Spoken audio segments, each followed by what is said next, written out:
Good morning बच्चों। हम लोग जैसा कि जानते हैं, ये बचपन से हम लोग अक्सर देखते आए हैं कि अगर घर में कोई आता है, हम लोगों के घर में कोई भी आया, हम लोग को पहला काम क्या है, उन लोगों को थोड़ा सा मीठा पानी देते हैं। मीठा पानी मेन तो है, पानी देते हैं। पानी को में क्या करते हैं, मीठा पानी देने का मतलब पानी में थोड़ा सा चीनी मिलाकर दे दिए। तो पानी के साथ हम लोग थोड़ा सा चीनी मिलाकर उनको देते हैं कि प्लेन पानी ना देकर थोड़ा सा मीठा पानी दे। तो यहाँ पर हम लोग क्या देखते हैं, पानी के साथ थोड़ा हम लोग क्या कर रहे हैं, चीनी देते हैं। क्या कभी ध्यान दिए हो कि चीनी का परिमाण कभी फिक्स रहता है? कोई बोलता है कि हमको थोड़ा मीठा, कोई बोलता है थोड़ा ज्यादा मीठा। हम तो करते क्या है, चीनी कभी 1 चम्मच, कभी 2 चम्मच, इस प्रकार से मिलाते हैं पानी में। चीनी का परिमाण ये किसी के केस में जो कम मीठा पीता है उनके केस में 1 चम्मच, जो थोड़ा सा ज्यादा मीठा पीता है उनके लिए 2 चम्मच चीनी मिलाते हैं। चीनी का परिमाण चूंकि ये फिक्स नहीं है, पानी तो हमारा गिलास उतना ही है, हमारे घर में जो गिलास रहेगा उसमें जितना पानी आएगा वो पानी का परिमाण तो उसमें उतना ही रहेगा, लेकिन चीनी का परिमाण में थोड़ा बहुत हेरफेर होता रहेगा। चीनी के परिमाण में हेरफेर हो रहा है। ये जो हेरफेर है, इसी के चलते ये जो पानी और चीनी का जो मिश्रण हमारा मिल रहा है, पानी और चीनी ये का जो है, ये मीठा पानी, ये कभी ज्यादा मीठा कभी कम मीठा होता है। तो ये जो पानी और चीनी हम लोग मिला रहे हैं, चूंकि इसमें चीनी और पानी का परिमाण मतलब फिक्स नहीं रह रहा है, इसलिए इसको हम लोग बोल रहे हैं मिश्रण। इसको क्या बोले, मिश्रण, पानी और चीनी का मिश्रण। तो घर में जब भी कोई आया, हम लोग मीठा पानी उनको दिए, वो एक्चुअल में क्या है, पानी और चीनी का मिश्रण है। कारण क्या है, पानी का परिमाण और चीनी का परिमाण उसमें फिक्स नहीं रह रहा है। अगर फिक्स रहता तो उसको हम लोग दूसरे नाम से जानते, उसको कंपाउंड बोला जाता। यहाँ पर खैर वो जरूरी नहीं है, यहाँ पर ये मिश्रण है। अच्छा, एक बात देखो, जब हम लोग चीनी का और पानी का घोल बना रहे हैं, एक चीज अगर हम लोग ठीक से उसको मिलाए, चीनी और पानी को ठीक से मिलाए, हम लोग क्या देखते हैं कि पानी ऊपर जितना मीठा, ऊपर की ओर हम लोग मतलब शुरुआत में हमको जितना मीठा मिल रहा है, जितना मीठा होगा, जैसे जैसे नीचे जाएंगे, नीचे जाने पर भी उतना ही मीठा मिले, उतना ही मीठा मिले। मतलब पानी और चीनी ठीक से मिलाओ। कभी कभी तो ऐसा होता है कि पानी और चीनी ठीक से ना मिलाओ, तो चूंकि नीचे की ओर जैसे हम लोग जाते हैं, तो मीठे का परिमाण बढ़ता जाता है।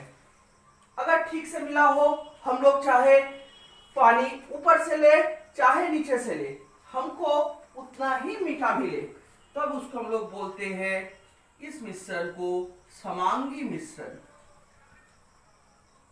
इस मिश्रण को बोले समांगी मिश्रण। तो समांगी मिश्रण कहने का मतलब है ऐसा मिश्रण जिसमें जिस दो को मिलाकर हम लोग मिश्रण बनाए हैं, उस दो का परिमाण सभी जगह समान रूप से है। उन दोनों का परिमाण, चीनी जितना नीचे पानी के साथ मिला है उतना ही चीनी क्या है, ऊपर पानी के साथ मिला हो। और अगर ऐसा नहीं है, ऐसा नहीं है मतलब क्या है, ऊपर थोड़ा हमको कम मीठा मिले, ये होता है कि अगर ठीक से नहीं मिलाया जाता है, ऊपर कम मीठा मिले, नीचे जैसे जैसे जाते हैं, नीचे की ओर हम लोग क्या देख रहे हैं, ज्यादा मीठा मिलते जाए, नीचे की ओर का पानी क्या हो जाए, ज्यादा मीठा हो। इसका मतलब क्या है कि वो ठीक से मिला नहीं है, वो ठीक से मिला नहीं है। ऐसे मिश्रण को हम लोग बोलते हैं विषमांगी मिश्रण। मतलब समान रूप से उसमें वितरण नहीं हुआ है। चीनी जितना ऊपर है उतना चीनी नीचे नहीं है। लेकिन हम लोग देने से पहले, अगर घर में आदमी आता है, गेस्ट आया, तो हम लोग देने से पहले उसको जो चीनी को और पानी मिलाकर देते हैं उसको ठीक से मिलाते हैं, तो वो हमारा समांगी मिश्रण रहता है। हम लोग कभी नहीं चाहेंगे कि उन लोग को टेस्ट में कोई हेरफेर मिले। और इस प्रकार का विषमांगी मिश्रण तुम लोग देखोगे कि अगर हम लोग जैसे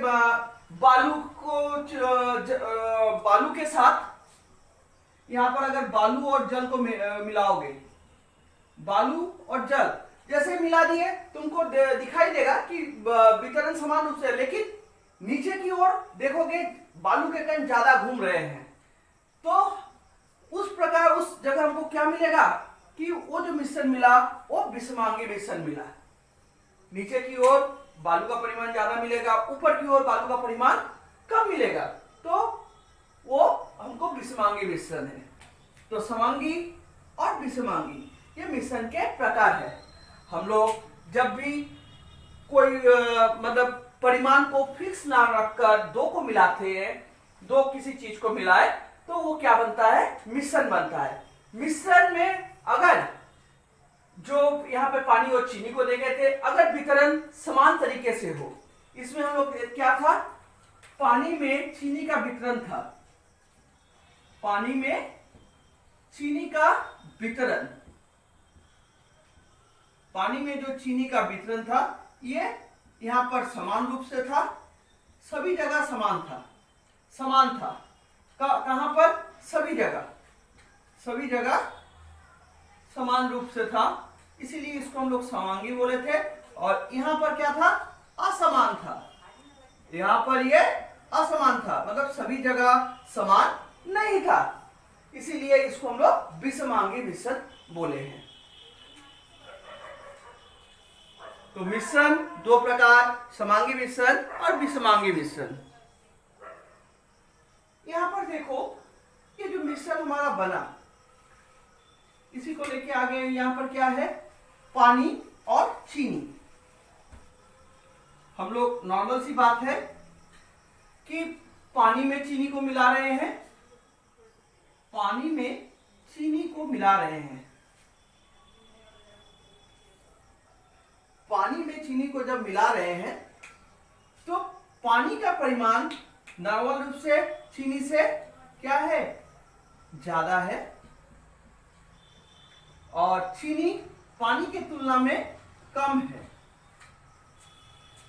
पानी ज्यादा चीनी कम, चीनी को तो 1 चम्मच या 2 चम्मच देख रहे थे, तो यहां पर जिसका परिमाण कम है, जिसका परिमाण यहां पर हम लोग देख रहे हैं कम है, उसको हम लोग बोलते हैं घुलित। इसको हम लोग क्या बोलते हैं, घुलित। जिसका परिमाण कम होगा इसको बोलेंगे घुलित, ये घुलित है। और जिसका परिमाण ज्यादा है इसको हम लोग बोलते हैं घोलक। जिसका परिमाण कम है उसको घुलित बोले, जिसका परिमाण ज्यादा है उसको हम लोग घोलक बोले। तो और घुलित और घोलक मिलकर जो बनाया था मिश्रण, घुलित और घोलक मिलकर जो मिश्रण बनाया था उसको हम लोग बोले घोल। उसको हम लोग क्या बोले, घोल। घुलित और घोलक से मिलकर जो बना वो घोल है। और घोल क्या था, एक प्रकार से हम लोग देखे थे कि मिश्रण है जिसमें दो चीजों को मिलाकर हम लोग बनाए थे, चीनी और पानी को मिलाकर। चीनी का परिमाण कम था, कम चूंकि परिमाण है इसलिए इसको घुलित बोले, जिसका परिमाण ज्यादा है उसको हम लोग घोलक बोले। तो घुलित और घोलक मिलकर जो बनता है उसको हम लोग क्या बोलते हैं, घोल बोलते हैं। उसको हम लोग क्या बोलते हैं, घोल।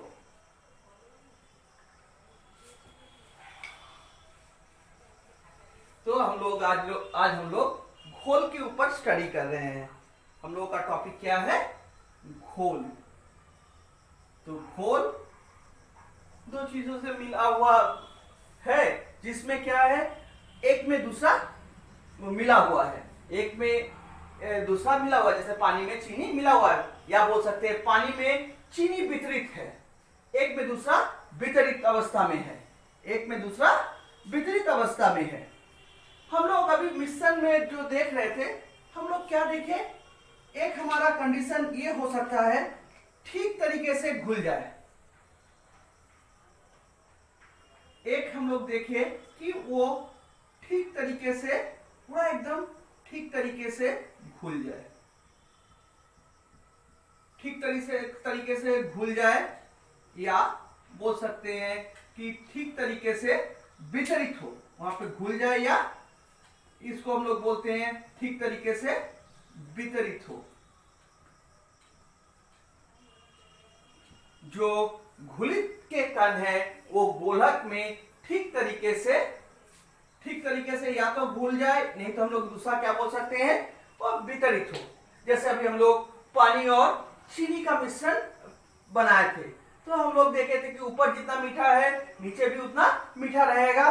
तो क्या देखे थे वहां पर, ये तभी संभव है अगर उसको हम लोग ठीक से मिलाए, अगर ठीक तरीके से वितरित ये है तभी ये वाला कंडीशन हो सकता है। यहाँ पर दूसरा कंडीशन एक ये हो सकता है कि जब हम लोग ठोस के कण को द्रव में घोलते हैं, किसको घोल रहे हैं, ठोस के कण को, ठोस को पानी में घोल रहे हैं, तो पानी में ये घुल जाए, ठोस पानी में क्या हो, घुल जाए। घुल जाने के कुछ देर बाद अगर इसको हम लोग खुला छोड़ दें, घुल जाने के कुछ देर बाद ये हम लोग देखते हैं कि ये ठोस के कण नीचे बैठने लगता है, ठोस के कण नीचे बैठ जाता है।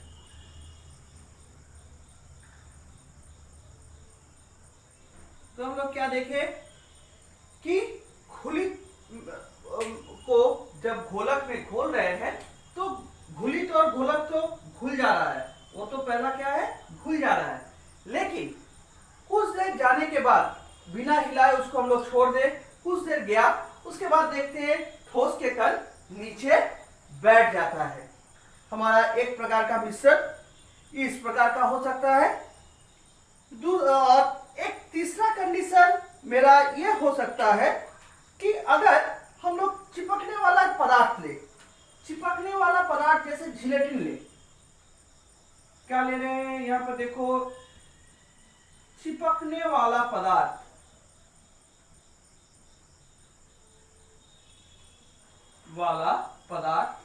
जैसे इसका नाम क्या ले, एक चिपकने वाले पदार्थ जिलेटिन ले रहे हैं।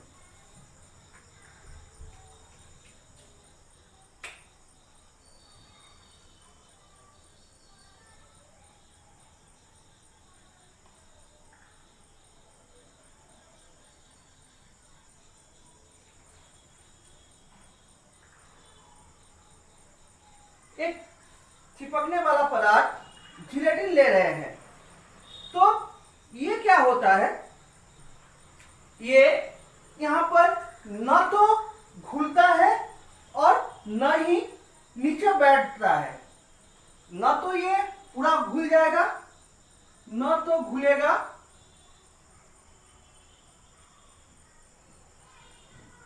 और न ही जैसे यहां पे नीचे बैठ जाता था, और न ही ये क्या है, नीचे बैठेगा। ठोस के कण अगर लिए, मतलब जिलेटिन यहाँ पर है, ठोस के कण के रूप में क्या लिए है यहाँ पर, जिलेटिन, घुलित के रूप में मेरा यहाँ पर जिलेटिन है, न तो ये घुलेगा और न ही ये नीचे बैठेगा। ठीक, चिपकने वाला पदार्थ हम लोग जिलेटिन ले रहे हैं, तो ये ना तो घुलेगा न ही नीचे बैठेगा, तो क्या है, ये जल में लटका रहता है। ये क्या होता है, जल में, मतलब जल में ये लटकता रहता है, ये जल में लटकता रहेगा।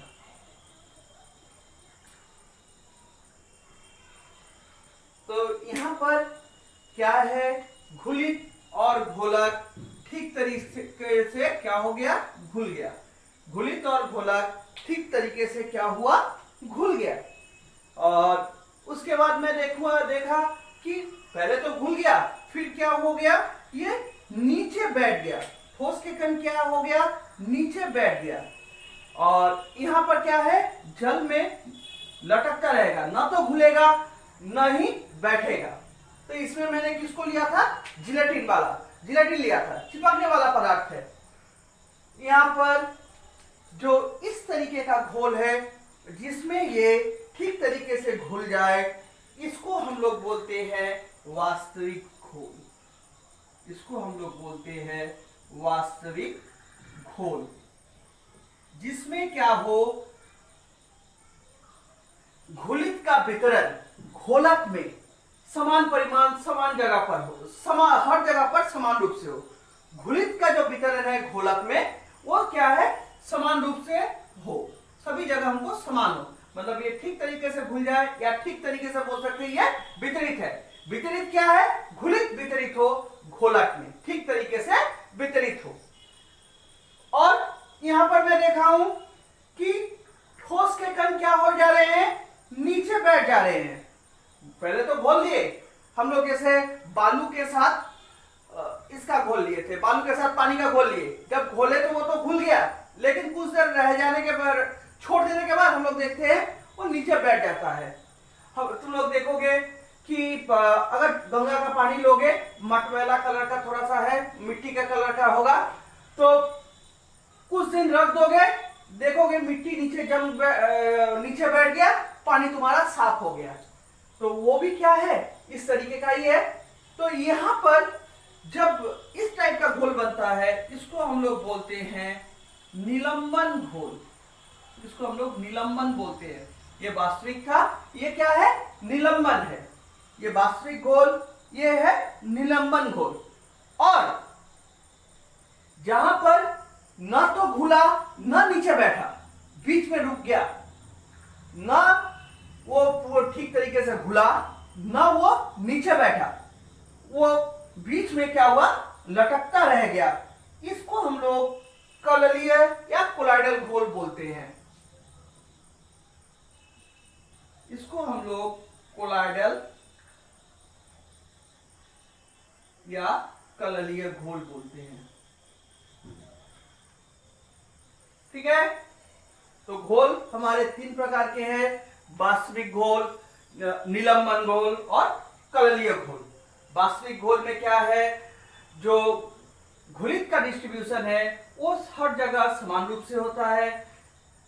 निलंबन के केस में घुलित तो पहले ठीक घोलक में ठीक तरीके से डिस्ट्रीब्यूट तो हो जाता है, लेकिन कुछ देर छोड़ देने के बाद अगर हम लोग घोल को छोड़ दे, मतलब पूरा उसको घुलित को घोलक में घुलाकर छोड़ देते हैं कुछ देर, तो हम लोग देखते हैं कि ठोस के कण नीचे बैठ जाते हैं। तो ये था हमारा, ये जो कंडीशन आया, इसको हम लोग बोले निलंबन। इस कंडीशन, इसको हम लोग, इस टाइप के घोल को हम लोग बोलते हैं निलंबन। और अगर हम लोग चिपकने वाला पदार्थ जैसे जिलेटिन ले, तो ये न तो पानी में घुलेगा न ही नीचे बैठेगा, ये क्या होगा, जल में लटकता रहेगा, मतलब जल के बीच में ये घूमता रहेगा। तो उस टाइप के घोल को हम लोग कोलाइडल बोलते हैं या कललीय घोल। और जो लटका रहता है, ये जो जिलेटिन हम लोग घोले थे, ये लटका रहा, उसको हम लोग बोलते हैं कोलाइड बोलते हैं। उसको हम लोग क्या बोलते हैं, कोलाइड बोलते हैं। उसको हम लोग कोलाइड बोलते हैं। जो क्या है, लटके रहने वाला जो पदार्थ है, जो जल में लटके रहने वाला पदार्थ है,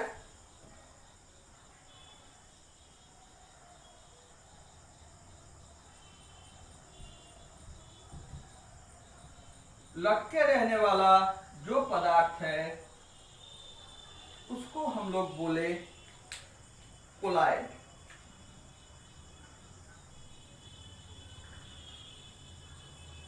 लटके रहने वाला पदार्थ जो है उसको हम लोग बोले कोलाइड। अब आते हैं कि इसमें अंतर, वास्तविक घोल, निलंबन और कललीय घोल में अंतर क्या है। सबसे पहला अंतर हम लोग इसकी प्रकृति का देखेंगे कि इसकी प्रकृति कैसी होती है। इसकी प्रकृति अगर बोले तो हम लोग क्या देख कर आए थे कि वास्तविक घोल हमारा जो था, वास्तविक घोल का जो मिश्रण हमारा बना था वो क्या था, समांग था। वास्तविक घोल समांग बना था, जबकि निलंबन और कललीय ये दोनों ये विषमांग बना था। ये क्या बना था, विषमांग बना था। मतलब यहाँ पर घुलित का जो डिस्ट्रीब्यूशन घोलक में होना चाहिए हर जगह समान नहीं था। ये क्या था, विषमांग मिश्रण बनाया था। इसकी प्रकृति क्या था, वास्तविक घोल के लिए समान, वास्तविक घोल के लिए समान था, बाकी निलंबन और कललीय घोल के लिए ये क्या था, विषमांग था। इसके बाद अगर हम लोग कणों का आकार, कणों का आकार जो कि नॉर्मली कणों का आकार जब हम लोग देखते हैं, यानी हम लोग देखते क्या है, कणों का व्यास देखते हैं। इसके आधार पर अगर हम लोग अंतर देखें तो जो वास्तविक घोल है, वास्तविक घोल में जो कणों का आकार है उसका रेंज है 10 टू पावर, वास्तविक जो घोल है उसमें कणों का जो आकार है वो है 10 टू पावर -8 सेंटीमीटर से 10 टू पावर -7 सेंटीमीटर कणों का आकार इसके अंदर रहेगा। 10 टू पावर 8 सेंटीमीटर से 10 to power -7 centimetre. 10 to power -8 से 10 टू पावर -7। अब देखो कललीय घोल में इसके बाद का जो आकार है वो कललीय घोल में जाता है। कललीय घोल में इसका आकार रहता है 10 टू पावर -7 सेंटीमीटर से 10 to power -5 centimetre. 10 to power -7 centimetre से 10 टू पावर -5 सेंटीमीटर। और जो निलंबन का केस है, यहां पर जो कणों का आकार होता है ये 10 टू पावर -5 सेंटीमीटर से लेकर 10 टू पावर -3 सेंटीमीटर। दो का डिफरेंस है। जैसे यहाँ पर 10 to power -8, 10 to power -8 centimetre से व्यास के आधार पर अगर अंतर देखें, कणों का आकार इसके बीच में रहता है। वास्तविक घोल में कणों का आकार 10 टू पावर -8 सेंटीमीटर से 10 टू पावर -7 सेंटीमीटर की बहुत ही छोटा आकार है। उसके बाद ये निलंबन में ना जाकर ये कललीय घोल के में हम लोग देखेंगे कि ये है 10 टू पावर -7 सेंटीमीटर से लेकर 10 टू पावर -5 सेंटीमीटर के बीच में रहा। अब निलंबन में ये क्या है, 10 टू पावर -5 सेंटीमीटर से 10 टू पावर -3 सेंटीमीटर। तो हम लोग देख रहे हैं माइनस है, माइनस जितना ज्यादा होता है हम लोग जानते हैं 10 टू के पावर में वो बटे में जाता है। तो सबसे छोटा हम लोग वास्तविक घोल में देखेंगे, कणों का व्यास किसमें होगा, वास्तविक घोल में। उसके बाद होगा 10 टू पावर -7 से 10 टू पावर -5, इस रेंज के अंदर होगा। तो ये क्या है, इसके बाद कललीय घोल में कणों का साइज होगा और निलंबन में उसके बाद आएगा, मतलब और थोड़ा सा उससे बड़ा होगा।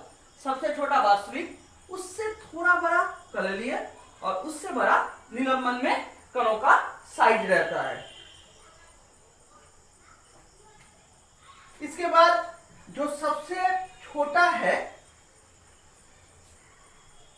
इसके बाद इसको हम लोग देख कैसे सकते हैं, इसको हम लोग बोलते हैं दृष्टिगोचरता। मतलब हमको देख, मतलब कैसे ये हमको दिखाई देता है साफ साफ या नहीं, ये हम लोग दृष्टिगोचरता इस टॉपिक को हम लोग बोलते हैं। इसमें क्या है, सूक्ष्मदर्शी से भी बहुत छोटा होने के कारण ये क्या है, सूक्ष्मदर्शी तो हम लोग यूज करते हैं लेकिन सूक्ष्मदर्शी से दिखाई नहीं देता है। ये क्या है, सूक्ष्मदर्शी से भी दिखाई नहीं देता है। ये सूक्ष्मदर्शी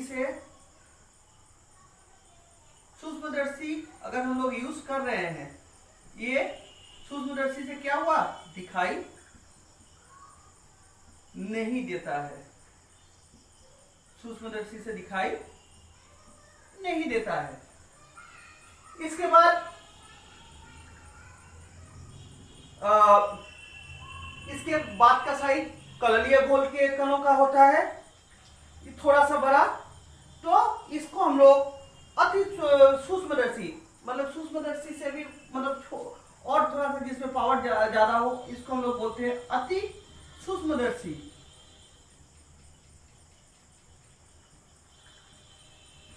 से देखा जा सकता है।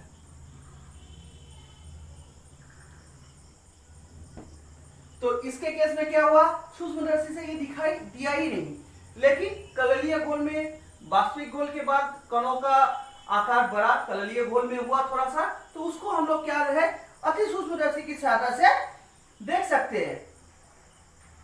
और निलंबन के केस में क्या है, हम लोग खुली आंख से, यानी खुली आंख मतलब प्लेन आंख से, इसको हम लोग नग्न आंख बोलते हैं, मतलब बिना कुछ यूज किए, मैग्नीफाइंग पावर यूज किए, नग्न आंख तथा सूक्ष्मदर्शी दोनों से देख सकते हैं। नग्न आंख तथा सूक्ष्मदर्शी से देखा जा सकता है।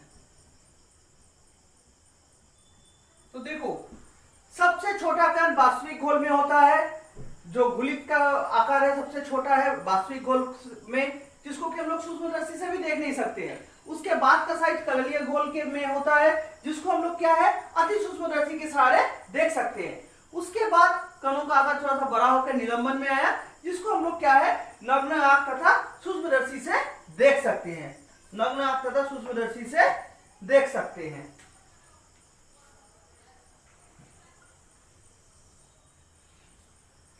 इसके बाद आता है कि अगर हम लोग फिल्टर पेपर यूज करें, फिल्टर पेपर का कहने का मतलब है छन्ना पत्र, छान कर क्या इसको अलग कर सकते हैं, छन्ना पत्र।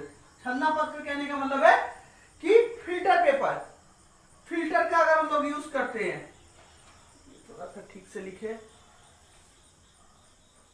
ये है छन्ना पत्र की सहायता से हम लोग छानने जा रहे हैं। तो वास्तविक घोल में क्या है, छानना संभव है, इसको छन्ना पत्र द्वारा छानना संभव नहीं है, मतलब इसको नहीं छाना जा सकता है, इसको छन्ना पत्र द्वारा इसको छाना नहीं जा सकता है। छन्ना पत्र द्वारा इसको छानना संभव नहीं है। और इसके बाद थोड़ा सा बड़ा देखें, किसमें है वो, कललीय घोल में। इसमें हम लोग छन्ना पत्र द्वारा तो नहीं छान सकते, लेकिन पार्चमेंट मेम्ब्रेन, पार्चमेंट मेम्ब्रेन जिसको कि हम लोग चम्र पत्र बोलते हैं, इसको छन्ना पत्र के द्वारा छाना नहीं जा सकता है। छन्ना पत्र द्वारा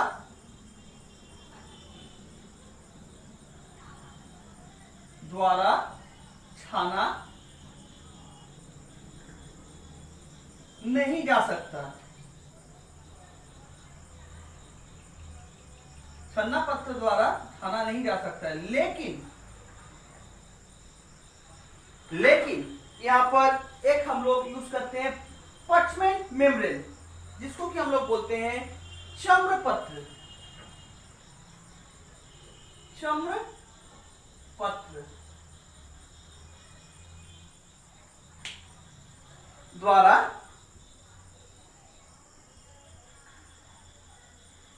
छाना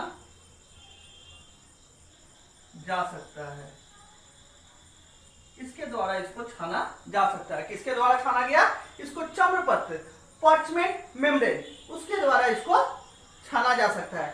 अब थोड़ा सा बड़ा साइज, इससे बड़ा कौन है, निलंबन में कणों का साइज होता है, तो इसको हम लोग छन्ना पत्र द्वारा छान सकते हैं। इसको हम लोग क्या कर सकते हैं, इसको हम लोग छान सकते हैं, छान सकते हैं। किसके द्वारा? इसको हम लोग छन्ना पत्र द्वारा छान सकते हैं।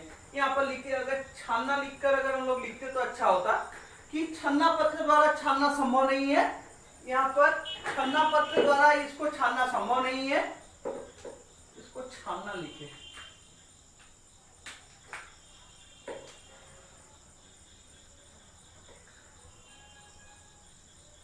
छानना, छानने के केस में यहाँ पर क्या है कि यहाँ पर छन्ना पत्र द्वारा छाना नहीं जा सकता, इसको हम लोग छन्ना पत्र द्वारा नहीं छान सकते, या छन्ना पत्र द्वारा छाना नहीं जा सकता।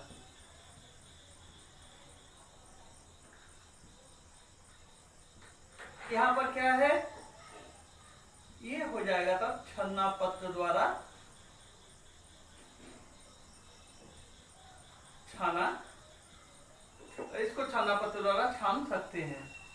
और उसको क्या है, छन्ना पत्र द्वारा छाना नहीं जा सकता, लेकिन यहाँ पर चम्र पत्र, ये पार्चमेंट मेम्ब्रेन ये है, इसके द्वारा हम लोग क्या कर सकते हैं, इसको छान सकते हैं। चम्र पत्र द्वारा इसको छान सकते हैं। तो किसके द्वारा कललीय घोल को छान सकते हैं? चम्र पत्र के द्वारा इसको हम लोग छान सकते हैं।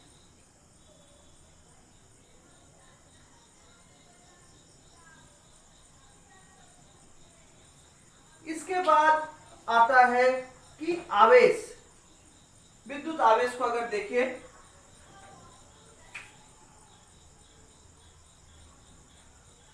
किसमें आवेश होता है, आवेश नहीं होता है, ये थोड़ा सा देखिए तो हम लोग देखेंगे कि ये आवेश रहित कण होता है। वास्तविक घोल जो है ये आवेश रहित कण है। वास्तविक घोल जो है इसमें कोई आवेश नहीं रहता है, ये आवेश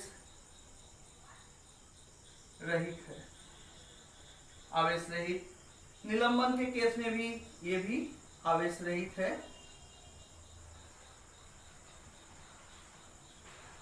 निलंबन और वास्तविक घोल दोनों आवेश रहित है, लेकिन ये आवेशित कण होते हैं, ये आवेशित होते हैं। ये क्या है, ये आवेशित होते हैं। आवेशित, आवेशित होने का मतलब क्या है, या तो धनावेशित होगा कण धनावेशित, नहीं तो ऋणावेशित होगा, धनावेशित नहीं तो ऋणावेशित होगा। तो हम लोग क्या देखे कि वास्तविक घोल, निलंबन और कललीय घोल में कि वास्तविक घोल का जो हम लोग मिश्रण लेते हैं वो समांग होता है। निलंबन के केस में वो घोल विषमांग है, कललीय घोल के केस में भी वो विषमांग मिश्रण बनाता है। कणों का आकार के आधार पर अगर देखें, सबसे छोटा मतलब 10⁻⁸ सेंटीमीटर से 10⁻⁷ सेंटीमीटर के बीच में जो आएगा वो क्या है, कणों का जो घुलित कणों का जो व्यास है, जो ये हमको वास्तविक घोल में मिलेगा 10⁻⁸ सेंटीमीटर से 10⁻⁷ सेंटीमीटर, इसमें घुलित कणों का व्यास होता है। उसके बाद कललीय, मतलब इसमें जो कण है उससे थोड़ा सा बड़ा कललीय घोल में मिलेगा, लेकिन ये भी बहुत छोटा है, 10⁻⁷ सेंटीमीटर से लेकर 10⁻⁵ सेंटीमीटर तक। इसके कणों का व्यास 10⁻⁷ सेंटीमीटर से लेकर 10⁻⁵ सेंटीमीटर। उसके बाद सबसे बड़ा बोल सकते हो, मतलब ये वास्तविक कललीय और निलंबन में सबसे बड़ा है, बड़ा कण हमको मिलेगा निलंबन में, तो जिसका की साइज 10⁻⁵ सेंटीमीटर से लेकर 10⁻⁻3 सेंटीमीटर के बीच रहेगा। 10⁻⁵ सेंटीमीटर से लेकर ये 10⁻⁻3 सेंटीमीटर के बीच रहेगा। अब हम लोग दृष्टिगोचरता के आधार पर देखें, दृष्टिगोचरता मतलब दिखाई देना, हम लोग इसका सूक्ष्मदर्शी यूज करें, इसको हम लोग देख नहीं सकते हैं कारण ये बहुत ही छोटा कण है। उसके बाद साइज जो है कललीय घोल का है, यहाँ पर हम लोग अति सूक्ष्मदर्शी और थोड़ा सा ये थोड़ा सा पावर ज्यादा है, उसके साथ हम लोग इसको देख सकते हैं। लेकिन निलंबन जिसका साइज इन तीनों में सबसे बड़ा है, उसको आप लोग खुली आंख बोलो या सूक्ष्मदर्शी उसकी सहायता से देख सकते हैं। सबसे छोटा कण क्या है? वास्तविक घोल। छानना, हम लोग इसको छानने की कोशिश करते हैं कि घोल को छानकर जो घुलित है उसको अलग करें। तो क्या है, हम लोग छन्ना पत्र यूज किए, तो छन्ना पत्र द्वारा ये छानना संभव नहीं है, छाना नहीं जा सकता है। यहाँ पर छाना नहीं जा सकता है, यहाँ पर भी छन्ना पत्र द्वारा छाना नहीं जा सकता है, छाना ये नहीं जा सकता। लेकिन इसके केस में अगर चम्र पत्र यूज करें तो हम लोग इसको छान सकते हैं। कारण वास्तविक घोल के बाद कललीय घोल को क्यों देख रहे हैं? वास्तविक घोल के बाद थोड़ा सा बड़ा साइज निलंबन का नहीं है, वो कललीय घोल का है, इसलिए इसको हम लोग चम्र पत्र द्वारा छान सकते हैं। जबकि निलंबन को छन्ना पत्र द्वारा इजीली छाना जा सकता है। अगर विद्युत आवेश की बात करें, वास्तविक घोल इसमें ये आवेश रहित है, निलंबन भी आवेश रहित है, जबकि कललीय घोल आवेशित होता है। इसमें आवेशित कण उपस्थित रहते हैं। आवेशित कण दो ही प्रकार के होते हैं, धन आवेशित होगा नहीं तो ऋण आवेशित होगा। तो कललीय घोल धन आवेशित नहीं तो ऋण आवेशित कण होते हैं।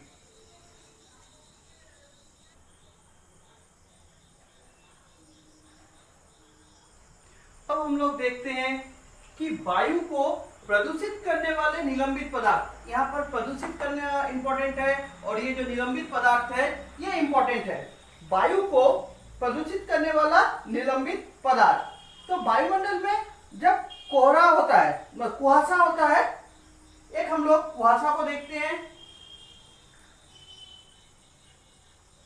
वायुमंडल में जब हम कुहासा देखते हैं तब वहां पर क्या है? जलवाष्प तथा कीटनाशक दवा का जो छिड़काव होता है उसमें उपस्थित कण हवा के दूषण में सहायक है। जलवाष्प तथा कीटनाशक दवा के छिड़काव से हवा में उपस्थित कण क्या है? जलवाष्प। यहां पर क्या है? जलवाष्प। दूसरा क्या है? दूसरा है कीटनाशक दवा। कीटनाशक दवा के छिड़काव से उत्पन्न कण, जलवाष्प तथा कीटनाशक दवा, इसका हम लोग जब छिड़काव करते हैं, इसमें ये जो छिड़काव से हवा में उपस्थित कण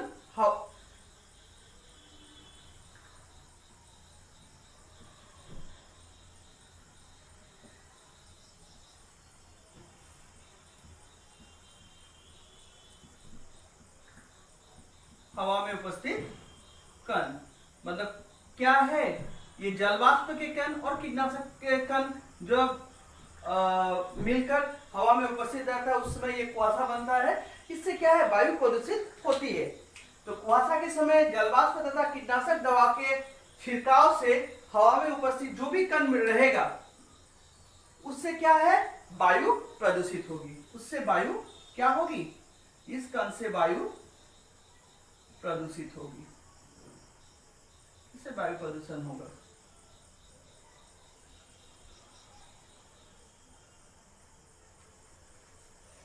ठीक है। धुआं जब भी होता है, कार्बन के सूक्ष्म कण, धुआं से क्या है? हम लोग कुछ जलाते हैं तो क्या है? धुआं निकलता है। तुम लोग जानते हो सभी में लगभग कार्बन प्रेजेंट रहता है। धुआं के समय, इस समय क्या है?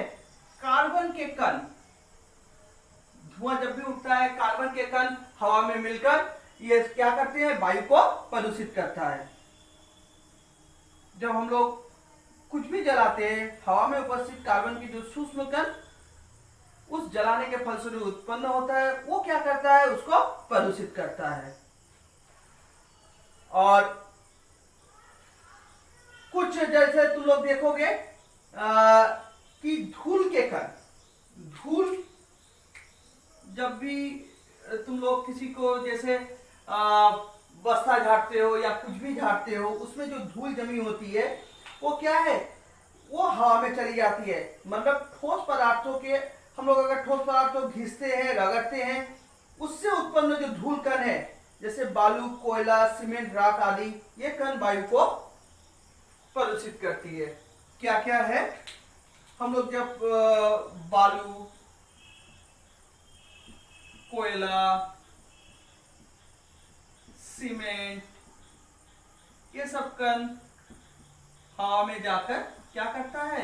वायु को प्रदूषित करता है। तो वायु को प्रदूषित करने वाले निलंबित पदार्थ, तुम लोग देखोगे ये जो धूल के कण है, तुम लोग अगर कहीं से साइकिल से जा रहे हो, हवा चल रही है, तुम्हारे आंख में धूल के कण चले जाते हैं, वो तो या बालू या कोयला या सीमेंट के कण इत्यादि, इसमें से कुछ हो ही सकता है। ये आखिर हुआ कैसे? ये वायु में निलंबित अवस्था में रहता है। वायु में निलंबित अवस्था में रहेगा, जब हवा चली तुम्हारे आंख पे जाकर गिर गया। तो ये क्या है? वायु में ये निलंबित पदार्थ उपस्थित रहते हैं जो कि धूल के रूप में प्रदूषण फैलाता है। कार्बन जो हम लोग जलाते हैं, कार्बन उत्पन्न कहां से होता है? ये दहन के फलस्वरूप उत्पन्न होता है। दहन के फलस्वरूप जब ये कार्बन उत्पन्न हुआ, ये कार्बन जाकर वायु को प्रदूषित किया। जब हम लोग जल वाष्प और कीटनाशक दवा का छिड़काव करते हैं, जल वाष्प को तो जानते ही हो कि ऐसे ही जल वाष्प में बदलता रहता है। तो जल वाष्प तथा कीटनाशक दवा, इसके जो छिड़काव से हम लोग के यहाँ पर मेनली कीटनाशक दवा का छिड़काव करते हैं, तो उस समय क्या है? हवा में उपस्थित जो भी कण है वो क्या करता है? वायु को प्रदूषित करता है। कुहासा के समय तुम लोग देखोगे पूरा एकदम घना जलवाष्प तुमको दिखाई देगा। उस समय जो कीटनाशक दवा का छिड़काव करते हैं, वो दवा के छिड़काव से जो कण हवा में चला गया था, वो कण भी उसके साथ, जलवाष्प के साथ मिलकर वहां पर आकर क्या किया? वायु को प्रदूषित। थैंक यू बच्चों, आज के लिए इतना ही। इसके आगे हम लोग नेक्स्ट क्लास में डिस्कस करेंगे।